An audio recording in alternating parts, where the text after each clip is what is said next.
Stay away from us. Slow down. Very important. A word to the wise: on a night like tonight, road crews want you to stay inside so they can do their jobs. And this is why. The roads are just dreadful out there. We'll have a Road Warrior report in just a moment. Here's a live look now over Saginaw, Bay City, and Flint. You and the rest of mid-Michigan have a lot of digging out to do tonight. And Genesee County, well, it's now under snow emergency. Was that just canceled? Yeah, and when will the snow finally end? Chief Meteorologist Brian Bachman is standing by now with your forecast. Hi, Brian. Some good news, too, about Actually, I'm happy to say we're basically kind of knocking on, the back door of the system, so to speak, here. End of story. The snow basically starting to wind down as we speak. A lot of it greatly reduced intensity from what we had just a couple of hours ago. It is still snowing in many locations, but just that very fine, light, powdery snow. Not going to add a whole lot in terms of accumulations at this point. But of course, as a lot of you have undoubtedly noticed, the damage already done. Here's a look at things tonight. Good news, too, is that one of our winter storm warnings has been allowed to expire. The one that included the Tri-Cities, I-69, Flint, and the entire thumb that was originally pegged to expire at 11, and that has done so. But we do still have the lingering winter weather advisory in effect until 1 a.m. for all of our northern and western counties, and the winter storm warning in effect that also includes Gratiot County also until 1 a.m. A lot of this just really kind of because of the fact that we're still going to have a lot of blowing snow on the backside of this. Checking some of the totals that have come in so far. Burt at 12.5 inches of snow. That's the highest we've had reported in Michigan as of yet. And even Foot in the Henderson area just north of Owasso, 12.1. Actually, that's up from our last report last hour in Bridgeport to 12.1 inches. 10.4 in Perry. Zilwaukee at 9.3. 9.1 for Corunna. Oakley, 9 inches of snow. 8.2 in Breckenridge, and then 7.8 in Midland. Flint not too far behind at last check at 7.3, but plenty of time for those still to go up, given that a couple of those reports are about 2 hours old at this point. You can see, though, the backside of the system beginning to press its way across mid-Michigan, so we're in good shape. Temperatures, for the most part, still in the 20s, but as we go through the day tomorrow, we're going to get a break from this and a chance to dig out as we go through the rest of the overnight period. Temperatures actually going to fall into the teens, 20s again on tap for tomorrow. We'll break down some more of those snowfall totals coming up next. Certified most accurate by Weather Rate. Now your First Warn 5 forecast with Chief Meteorologist Brian Bachman. Alrighty, good Tuesday evening, everyone. Our winter storm on its last legs at this point. Some of us still seeing a little bit of light snow, but really nothing on the order of certainly what we were seeing earlier today. The heaviest and steadiest snow winding down as we speak. We're going to keep some of that blowing snow in the equation just because the winds will remain gusty overnight, but much quieter day ahead, thankfully, on our Wednesday. Let's show you where the snow continues to fall. First Warn 5 pinpoint Doppler radar tonight, live from MBS in 3D. Mostly just light snow. In fact, some of it becoming a bit on the scattered side.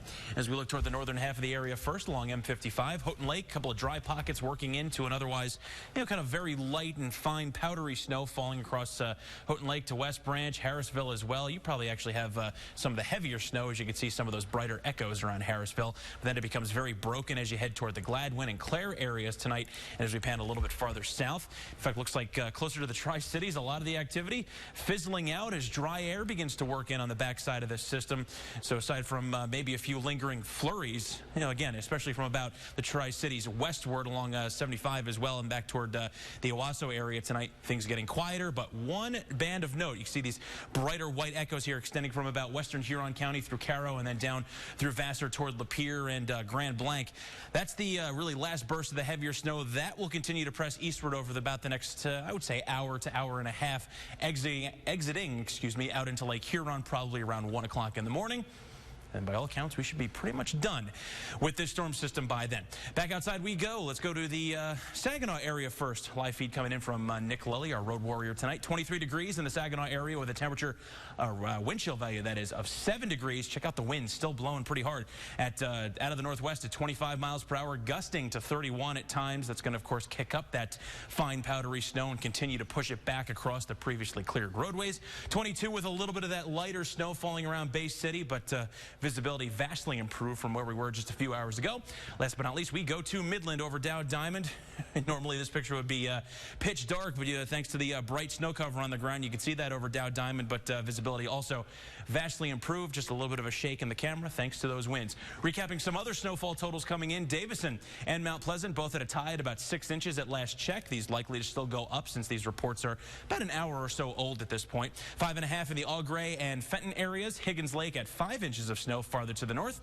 And a couple of other totals trickling in the last few minutes. Marlette up to 9.3 inches, and Lakefield in Saginaw County at 8 inches of snow evenly. And of course, we showed you some of those foot-plus totals in a couple of localized areas as well. And some of our TV5 weather spotters checking into the Bugs in Harbor Beach, coming in with about 8 inches of snow and 22 degrees closer to Lake Huron tonight. 19, though, as we head to the Sterling area. Don Krosleski at 5.5 inches of snow. 10.5, though.